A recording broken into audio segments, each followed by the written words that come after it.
안녕하세요. 우리 오늘 또 파이코인 때문에 세상 공부 좀 할까요? 지금 사실 아주 암호화폐가 핫한 때죠. 3,000불만 더 오르면 이제 비트코인이 직전 고점을 돌파할 수 있고 미국 대통령 선거도 있고 11월 5일이죠. 그러던 와중에 그 캐시 우드라고 있어요. 캐시 우드. 원래는 이제 캐더린 우드죠. 캐더린 우드인데 한국에서는 캐시 우드 그래서 캐시라 그래갖고 돈나무 언니로 아주 유명하죠. 돈나무 언니로 유명한데 이 돈나무 언니가 양떼예요. 저보다 그러니까 4살 많아요. 할매죠, 할매. 그러니까 할매. 할매인데 이 양반이 이제 금융 박사이기도 하고 서든 캘리포니아 그 서든 캘리포니아 대학의 금융학 박사이기도 하고 경제학 박사이기도 하고 금융 위기에 대한 이런 거 거품 이런 것에 대해서 상당히 해박해요. 그런데 이제 오늘 이렇게 인터뷰를 하면서 비트코인이 이제 그 100만 달러 가겠느냐? 100만 달러 간다. 난 자신 있다. 지금 아직 10만 달러도 안 되는데 100만 달러 간다고 그랬어요. 뭐 시장은 알 수 없으니까 갈 수 있어요. 파이코인 제가 처음에 3,000불 얘기했을 때 사람들이 믿지도 않다가 3,000불은 이제 기간이 문제지 당연히 가겠네 하는 거나 똑같죠. 돈나무 언니가 물론 파이코인 알 거예요. 당연히 아는데 이 사람이 그냥 이렇게 동네 아줌마가 아니거든요. 아크 인베스트먼트 투자회사의 CEO예요. 70대도 아주 똑똑하고 돈도 잘 벌고 해요. 근데 금융과 경제에 해박하기 때문에 오늘 제가 이 트위터를 보고서 이 할매 정도면 파이코인 가치를 알아보겠네. 언제쯤 할지는 모르겠지만 왜 그러냐면 파이코인에서 한다는 화폐 혁명이라는 게 어마무시한 혁명이거든요. 어마무시한 혁명이에요. 제가 왜 그 어마무시한 혁명인지 특히 이제 이 캐터린 우드처럼 금융학을 공부하고 경제학을 공부한 사람한테는 당연히 안테나에 잡힐 거예요. 그러나 현재 지금 사회적인 포지션이 지금 아직 파이코인이 뱃속에 있는데 아들일지 딸일지도 모르는데 태권도를 시킬까 발레 시킬까라고 그런 주책 부리는 짓을 안 할 뿐이죠. 지켜보겠죠. 지켜보겠죠. 비트코인 올라가는데도 테슬라 올라가는데도 엔비디아 올라가는데도 이 캐터린 우드의 말 한마디가 아주 영향력이 크죠. 굉장히 큰 사람입니다. 예, 그래서 이 사람이거든요. 근데 이제 삶이잖아요. 딱 봐서 요즘 감이 좀 떨어졌나. 돈나무 언니 운영하는 펀드가 70% 떨어졌다고요. 상장지수 펀드가 투자금이 인기가 좀 시들 할매가 요즘 감이 좀 그렇구나. 이 할매가 지금 감이 좀 떨어질 때네. 음, 예, 예, 감이 떨어질 때요. 그럼 파이코인에 대해서 그냥 얘기하지 말고 몇 년 있다가 얘기하시면 되겠네. 예, 감이 좀 떨어지고 있어요. 감이 떨어질 때요. 그런 게 있어요. 제가 이제 이걸 하면서 돈나무 언니 같은 사람들이 이제 금융학 박사이기 때문에 왜 이 파이 페스티벌 이걸 하잖아요. 근데 6천만이다, 7천만이다 하는데 파이 유튜브를 본 사람은요, 3만 8천 명밖에 안 돼요. 거진 안 보는 거죠. 이게 굉장히 중요한데. 그래서 이런 거는 다른 우리 파이오니어님 분이 이제 맵 오브 파이 들어가서 매장 찾아가지고 파이 브라우저에서 맵 오브 파이 점 파이넷 점 com 이렇게 하면 이렇게 할 수 있다. 그리고 이렇게 아이템을 찾을 수도 있고 여러 가지로 할 수 있는 게 굉장히 많다. 이게 뭐냐? 이게 뭐냐? 이게 왜 돈나무 언니 같은 사람하고 왜 관심 있냐? 그 말씀을 드려볼게요. 이 니콜라스 부부가 화폐혁명을 하겠다고 했는데 부부가 다 아, 청떼어팡 박사는 화폐 시스템의 혁명을 일으키고 있다는 생각에 흥분된다. 근데 오늘 우리 영상 보시면 흥분되실 거예요. 그리고 이제 니콜라스 박사는 화폐혁명의 지금 시작점에 있다. 이 사람들이 하는 화폐혁명은 도대체 뭐냐? 이걸 아시려면 화폐혁명을 아시려면 화폐의 역사를 아셔야 되잖아요. 그다음에 지금 현재 화폐의 문제를 알아야 되잖아요. 지금 현재 화폐의 문제를 뒤집어 엎는다는 거 아니에요. 파이네트워크 화폐혁명의 의미를 아시려면 관리통화제도라는 걸 아셔야 돼요. 관리통화제도, Managed Currency System, 그죠? 이 관리통화제도는 근본위 제도, 뭐 음본위 제도 이러다가 야, 그 자꾸 그 뭐 이렇게 근본위 제도, 음본위 제도 이렇게 물질하고 연결시켜 갖고 패깅 시켜서 하지 말고 이제 각자의 능력에 맞게 관리하자. 이렇게 이제 관리통화제도는 각자의 역량별로 알아서 하자. 이렇게 되는 거죠. 그런데 사실은 알아서 하자라는 것처럼 우리 다 전부 다 알아서 하자 그러면은 알아서 못하는 사람이 세상에는 90%잖아요. 그걸 이 관리통화제도를 알아서 하자 이런다고요. 1985년도에. 그게 각국 정부가 자기 화폐 가치를 정하는 방법이 1985년 플라자 합의에서 뉴욕에 있는 플라자 합의에서 정해졌 거죠. 독일, 프랑스, 미국, 영국, 일본 이렇게 돼서 한국은 뭐 거지 쪽 인터넷이 생기고 난 다음에는 아무튼 이상한 사람들이 먼저 이 인터넷을 선점을 해갖고 잘못된 정보로 프레임을 짜서 사람들 세뇌시키는 거를 막 해가지고 마치 일본이 플라자 합의 때문에 망한 것처럼 이렇게 알고 있잖아요. 일본은 플라자 합의 때문에 미국이 일본을 괴롭혀가지고 뭐 일본이 저렇게 됐다는 둥, 아무튼 미국이 깡패라는 둥, 깡패가 아니라는 건 아니고 일본이 플라자 합의 때문에 망한 건 절대 아니거든요. 여기서 이제 관리통화제도라는 걸 해요. 그러면서 이게 문제가 생겨요. 차라리 금하고 연결돼 있었을 때는 경제학적으로나 금융학적으로 문제가 없어요. 관리통화제도를 1985년도에 하고 이제 내년이 40년째예요. 물론 그 전에도 했는데 몇 개 나라가 했지만 이제 전 세계가 그렇게 하자 이렇게 딱 세계 부자 나라에서 합의를 딱 봐버린 거죠. 전 세계가 그렇게 하자. 이렇게 된 거거든요. 이거를 내년도에 파이코인이 상장을 하게 되면 플라자 합의를 뒤집어 엎는 혁명이에요. 내년에 파이코인에 등장한 플라자 합의를 뒤집어 엎는 혁명의 시작이라고요. 무슨 말인가 말씀드릴게요. 관리통화제도가 시작이 되다가 뭐냐면 첫 번째로는 관리통화제도가 시작이 되자 1985년도에 미국이 인플레이션 물가가 상승할 위험을 안고 달러를 막 찍어내기 시작해요. 돈을 찍어내면 막 인플레이션이 생기잖아요. 그런데 미국도 풀린 돈이 물가 상승으로 가면 안 되니까 여기서 증권의 개념을 바꾸는 혁명을 시도해요. 그게 파생금융 상품이죠. 부동산을 상품화하고 선물이니 옵션이니 각종 컴퓨터를 도입한 풀린 돈이 물가 상승으로 갈까봐 그걸 돈이나 부동산 쪽으로 보내는 걸 하죠. 그 결과 부자가 되는 세상이 만들어져요. 1%가 미국의 1% 부자가 미국 부의 몇 프로를 갖게 되는 몇십 프로를 갖게 되는 문제가 생기죠. 아니요, 어제 제가 저희 집사람한테 재밌는 소리를 들었는데 한국 사람들이 제일 많이 하는 말이 미국에서는 부자가 된다 그러면은 먼저 일본 사람부터 부자가 되는 세상이 만들어졌다 그러면은 플라자 합의로 일본 사람들이 제일 많이 쓰는 말이 원래 그래. 일본 사람들이 제일 많이 쓰는 말이 원래 그래라는 말을 제일 많이 쓴대요.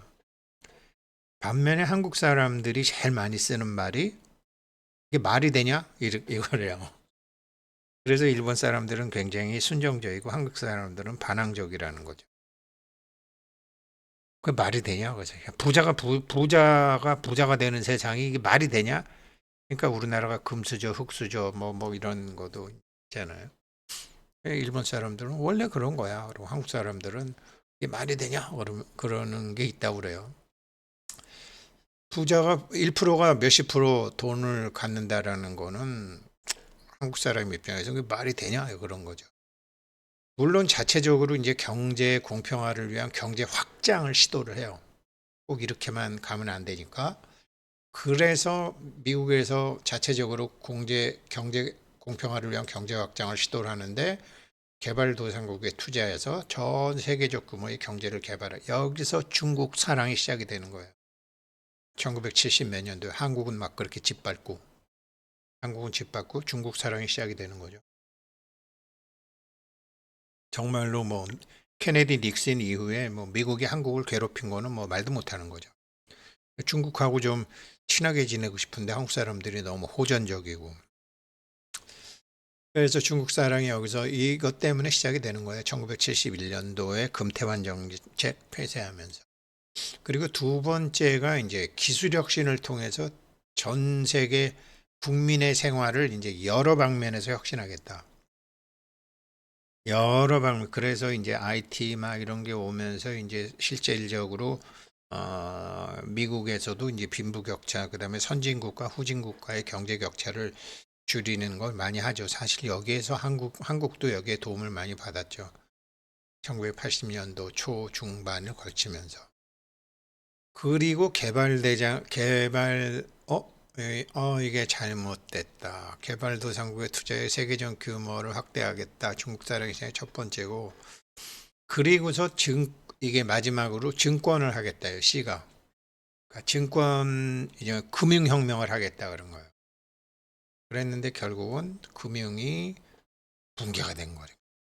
2년 후에 1987년도에 블랙먼데이 나오고 IMF 나오고 뭐 미국에서 버블 붕괴 나오고 계속 금융 위기가 오는 거죠. 그걸 공부한 사람이 이 캐서린 우드예요. 이 할머니예요, 이 할머니.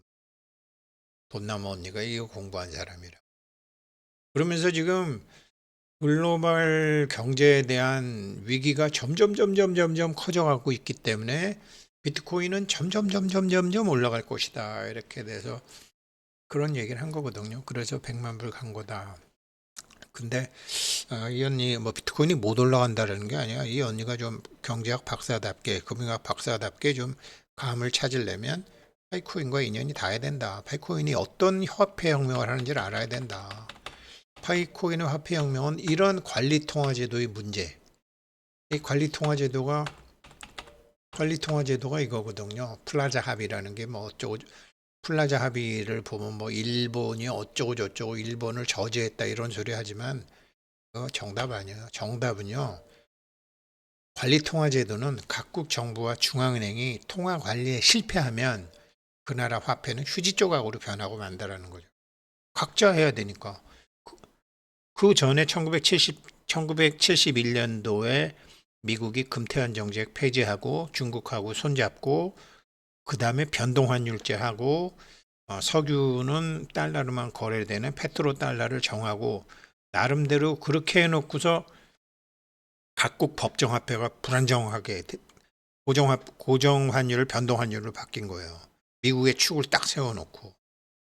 그러니까 이게 막 화폐 불안정 시대로 들어간 거죠. 그래서 우리나라도 저기 뭐야 1차 석유 파동, 2차 석유 파동은 버텼지만 3차 석유 파동은 버티지를 못한 거죠. 그래가지고 1985년도에 관리 통화제대로 야 각자 알아서 하자 이러니까 금융 전체가 불안정하게 된 거죠. 금융 전체가 불안정하게 된 거죠. 그럼 불안정의 이익이 뭐냐? 이게 실물 경제에 기반을 둔 화폐였다 그러면 아무런 문제가 없는데 관리 통화 제도는 실물 경제에 기반을 둔 게 아니라 그 나라에 힘 가진 사람들이 어떻게 하느냐에 따라서 막 바뀌게 되니까 불안정하게 된 거거든요. 그 전에 근본위 제도, 이렇게 음본위 제도 이랬을 때는 그 나라 중앙은행이 갖고 있는 것만큼의 화폐를 발행했기 때문에 화폐도 불안정하지 않고 금융도 그렇게 불안정하지 않았는데 알아서 찍어. 그 대신 책임도 니네가 져.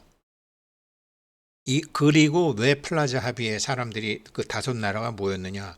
이제 국제적인 공조를 하고 그래갖고 니네가 잘못되면 우리가 도와줄게. 이렇게 된 거거든. 이때는 이 다섯 나라의 전 세계 GDP가 한 70% 정도 됐을 거예요. 근데 지금은 40% 정도밖에 안 되잖아요. 그런데 알아서 통화관리 제도를 한다고 그러면은 그러니까 브릭스라고 그래갖고 브라질, 러시아, 인도 이렇게 야 우린 싫어. 그렇지만 아직은 미국의 힘이 세니까 그걸 못하는 거죠. 이 관리 통화 제도가 문제거든요. 실물 경제에 기반을 두지 않은 관리 통화 제도가 문제거든요. 돈 남은 언니가 금융학 박사, 경제학 박사가 이렇기 때문에 비트코인이 100만 불 간다가 아니라 지금은 그렇게 얘기하지만 이 관리 통화 제도를 다시 플라자 합의 이전으로 바꾸는 방안이 나와야 된다라는 거예요. 그런데 아무도 안 해. 정치인들이 눈앞의 이익만 급급해서. 근데 관리 통화 제도를 다시 실물 기반 통화 제도로 바꾸는 걸 파이코인이 하고 있는 거예요. 이 사람이 아주 참 재밌는 거를 몇 년 전에 올렸던데 경제 플라자 합의가 일본 경제를 박살낸 거 맞나요? 우리나라에서만 이상하게 일본 경제가 하늘을 찌를 듯이 올라가다가 미국의 플라자 합의 한 방으로 일본이 잃어버린 20년이 왔다고 얘기하는데 이게 말이 안 된다. 그럼 말이 안 된다. 관리통화제도는 그 이전부터 1930년도부터 있었다 사실은. 근데 이걸 전 세계에 적용을 시킨 거죠. 그러면서 이 사람이 증거를 제시했는데 1980년도 초반 일본 경제 성장률은 81년도에서 85년도까지는 평균 3.6%였다. 그런데 플라자 합의 후 5년간은 무려 5%였다. 성장이 훨씬 더 잘 됐다. 여기까지. 무려 5년간이나 일본 경제는 폭발적으로 성장했다. 엔화 가치가 폭락이 돼갖고 일본이 망한 게 아니고 더 잘 됐다. 그리고 일본과 미국의 GDP만 1인당 GDP만 봐도 플라자 합의 때 일본의 1인당 GDP가 미국의 GDP보다 낮았다. 그랬는데 5년 후가 지나게 되면 그냥 추월해갖고 일본 GDP가 미국 GDP를 추월한다. 그러니까 인터넷에도 어쩌고 사람들이 일본의 플라자 합의 때문에 일본이 미국한테 당했고 잘못하면 한국도 그렇게 당하고 중국도 그렇게 당하고 하는 건 전부 이상한 사람들의 프레임이라는 거죠. 그렇지만 이게 어느 정도 문제는 있었거든요. 그래서 이게 실물 경제에 기반을 두지 않은 정치인들끼리의 지들이 알아서 할게, 우덜끼리 알아서 할게 이런 게 관리통화제도거든요. 그거를 이제 전 세계 230개국에서 실물 경제에 기반을 둔 화폐를 만든다라는 거예요. 그래서 니콜라스 박사의 화폐 시스템에 혁명을 일으키고 있다는 것은 40년간 혹은 50년간 있었던 관리통화제도의 문제점을 극복하겠다라는 거죠. 실물 경제에 대한 그 백그라운드를 만들면서. 그래서 지금 이게 가격이 계속 나오잖아요. 지금 여기 이렇게 나오고 이런 식으로 이렇게 되면은 제가 계속 얘기하지만 변동환율에 대한 위험성도 줄어들게 되고 또 금융위기가 없어지거든요. 아주 그냥 아프리카건 동남아시아건 아주 말초신경까지 돈이 공급이 되니까 그러면 금융위기가 현격하게 줄어들거든요. 그래서 돈나무 언니가 아직 파이코인을 잘 모르든지 지금은 알 필요도 없겠죠. 상장한 데도 아니고. 그래서 돈나무 언니 감 찾으려면 파이코인과 인연을 닿았으면 좋겠다. 그런 영상을 만들어 봅니다. 덕택에 이제 화폐에 대한 역사도 공부도 하시고 감사합니다.